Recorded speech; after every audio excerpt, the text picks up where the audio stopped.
What's good, YouTube? It's your boy, Blue Blood Sports TV, back at y'all with another one. So, undefeated, undisputed, junior welterweight, world champion, British superstar boxer, Josh Taylor, who has a mandatory coming up. Josh Taylor is 18 wins, no loss and no draw, 13 wins by way of knockout, 31 years of age, 5'10", with a 70-inch arm reach. He has a mandatory challenge coming up to defend his undisputed titles against Jack Catterall. Okay, Jack Catterall is undefeated as well. 26 wins, no losses, no draws, 13 wins by way of knockout, 5'7", with a 68-inch arm reach. He's a southpaw boxer. Okay, so with that said, Josh Taylor is highly favored to win this fight. Josh Taylor is a superstar in the UK. Okay, he's undisputed. He became the 5th undisputed champion in the history of the sport of boxing to win all 4 major sanctioned belts and be the lineal champion in the weight class. And he did so second behind undefeated 3-division world champion, former junior welterweight undisputed world champion, currently the reigning WBO welterweight world champion, who is widely considered by many to be the #1 best pound-for-pound fighter in the world, in Terrence Bud Crawford. Terrence Crawford is 38 wins, no losses, no draws, 29 big wins by way of knockout, 34 years of age, 5'8", with a 74-inch arm reach. Now, there's a lot of talks that Terrence Crawford and Josh Taylor could be fighting next, but Terrence Crawford, he parted ways with longtime promoter, legendary promoter, top-ranked CEO Bob Arum, Top Rank, and ESPN. And not only did he do so after his November 20th biggest showdown in his career against 2-time welterweight world champion superstar boxer Showtime Shawn Porter, but Terrence Crawford, after the fight, he let it be known that he has no interest in doing business with Bob Arum anymore. He stated that he wanted to wish everybody well in their endeavors moving forward.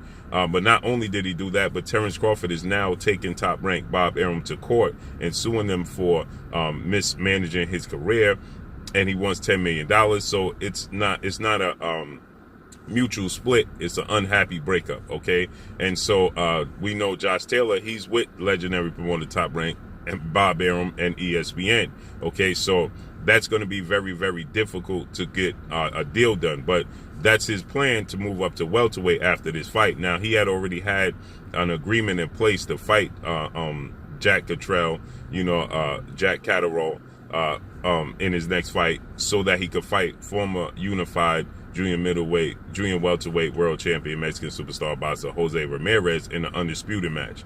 They both had to agree because Jack Catterall was the mandatory, so they paid him step aside money, but they had in a contract that they had to honor and fight him because he didn't want the winner of the fight to vacate the belts and then he have to scramble to get the belts. He wanted his opportunity at least to fight the unified champion. Okay, so Josh Taylor had to agree and the winner had to agree to fight Jack Catterall in their next fight, and then before they move on and do what they want to do in their careers.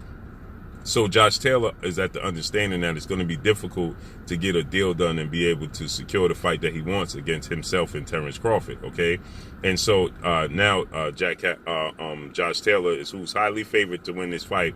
He states that if he can't get the Terrence Crawford fight, he's setting his sights and focus on staying at 140 for one more big fight, and calling out a guy he said that claiming to be a champion in my division when I got all the belts, and calling out his promoter and legendary promoter, former 5-division world champion, pound-for-pound king, retired, undefeated, iconic Hall of Famer, superstar boxer turned promoter and founder of Mayweather Promotions, Floyd Money Mayweather, and his fighter, his ace fighter, 3-division world champion, undefeated superstar boxer Gervonta Tank Davis, who is 26 wins, no loss, no draw, 24 big wins by way of knockout. He is 27 years of age, 5'5" with a 67-inch arm reach. Okay, so now Josh Taylor's calling out Gervonta Tank Davis. He said that he's running around pretending that he's a world champion after he defeated former WBA regular junior welterweight world champion Mexican star boxer Mario Barrios. So he stated that everybody knows that I'm the champion, okay? And that he stated that everybody wants to see Gervonta Tank Davis in the ring with a true champion, with the best fighters that are available. And Gervonta Tank Davis is simply not doing that. He stated that if I can't secure, I don't believe I can secure the fight with Terrence Crawford, which I know how to beat Terrence Crawford. He says, I know what it takes to beat Terrence Crawford, and I have what it takes to beat Terrence Crawford, who is very big. Josh Taylor is very big at 5'10" with a 70-inch arm. Terrence Crawford has extremely long arms, though. But he said he understands. He's been studying Terrence Crawford. It's a fight he's been wanting forever and a day, and he knows what it takes, and he knows how to beat Terrence Crawford, okay? So with that said, he stated that he'll set his sights and focus on staying at 140 for one more fight and facing off against Gervonta Tank Davis. He stated that they could do business, and he stated that, if he truly wants to prove that he's the champion at junior welterweight, he should face off against me. That would be a huge fight for Gervonta Tank Davis.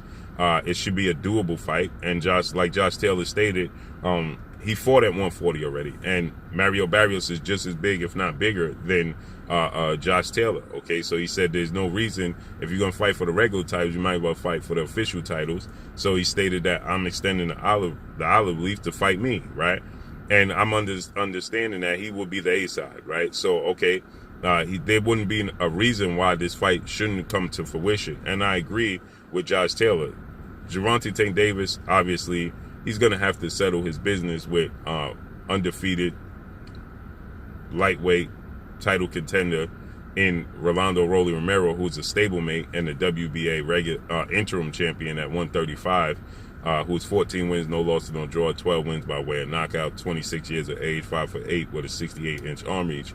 Rolando Rolly Romero was initially supposed to be Gervonta Tank Davis's opponent for his December 5th showdown, but there's some serious allegations was alleged against Rolando Rolly Romero that saw him pull from the fight, and it saw Mexican star boxer Isaac Pitbull Cruz inserted in that position.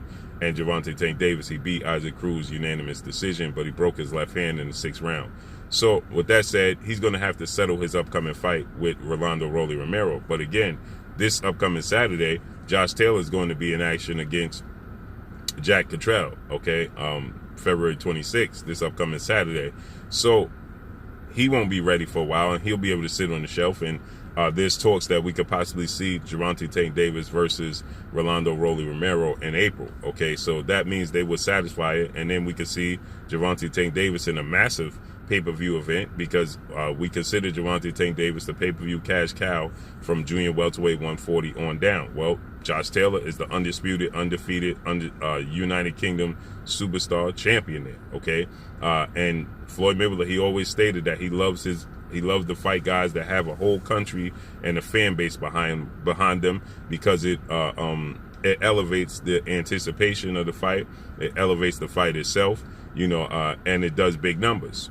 Well, Josh Taylor has a whole country in the United Kingdom. Nobody supports the sport of boxing like the United Kingdom, the UK fans. Nobody.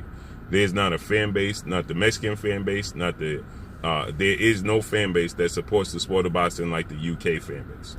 So with that said, it just makes sense that Josh Taylor is next. So Josh Taylor, he stated that, he called out Floyd Mayweather, stop hiding Gervonta Tank Davis, make the big fights for Gervonta Tank Davis.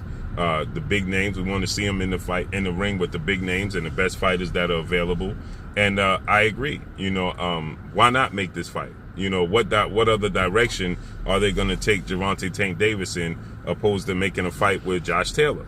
So it only makes sense that we see, Gervonta Tank Davis. If you want to solidify Gervonta Tank Davis as a pay-per-view cash cow, this is the fight to do it. Gervonta Tank Davis fights, Josh Taylor in a massive fight at 140, truly solidifies himself as the champion at 140, okay, and beats a guy in Josh Taylor who's undefeated, who's a British superstar boxer. Well, that solidifies him as a pay-per-view cash cow and a true champion at 135. You got guys like Paulie Malignaggi and many people questioning Gervonta Tank Davis as a champion in the sport of boxing, a 3-division champion, because obviously you have Josh Taylor, who's the undisputed champion, hold all 4 belts. So how could Gervonta Tank Davis truly be a champion at junior welterweight? Okay, it's not possible. So with that said, it just makes sense. Okay, if Gervonta Tank Davis is not going to fight the likes of Vasyl Lomachenko, 2-time Olympic gold medalist, 3-division world champion, unified lightweight champion at 135, then what fights are you going to make? We can't continue to tell the fans that Gervonta Tank Davis is a pay-per-view cash cow superstar in the sport of boxing, but he's not fighting high-level opposition. It's only so many times you can pull the wool over the fans' eyes, and they start to question, why isn't he fighting the best opposition that's available, okay? Which means that you have guys like, Vasyl Lomachenko, you got Devin Haney, okay? You have 130 pounds. He's not going to go back down to 130 and fight the likes of Chris Colbert, Shakur Stevenson, Oscar Valdez. Those guys are not on the table. Those fights are not on the table for Gervonta Tank Davis, okay? And so, if he's not going to fight Devin Haney, Teofimo Lopez, George Kambosos Jr., Vasyl Lomachenko, like I stated, then you got to fight somebody, okay? But the in-house fights, the Isaac Cruz, good fighter, okay? Rolando Rolly Romero, those fights are not, you can't defend those fights, okay? Those fights are not acceptable when you have a guy the caliber of what you're telling the world of Gervonta Tank Davis is, okay?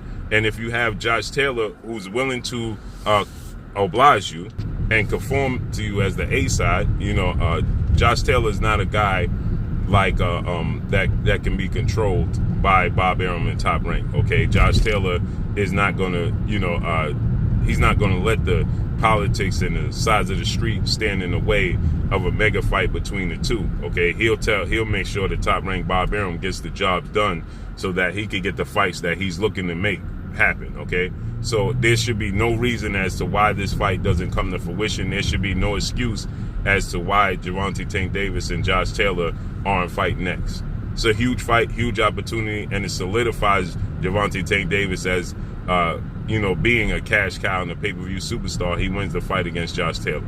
And it's a winnable fight. It's a 50-50 fight. I personally believe that Gervonta Tank Davis will win the fight, but it's a fight that needs to happen. But that's all I got for y'all.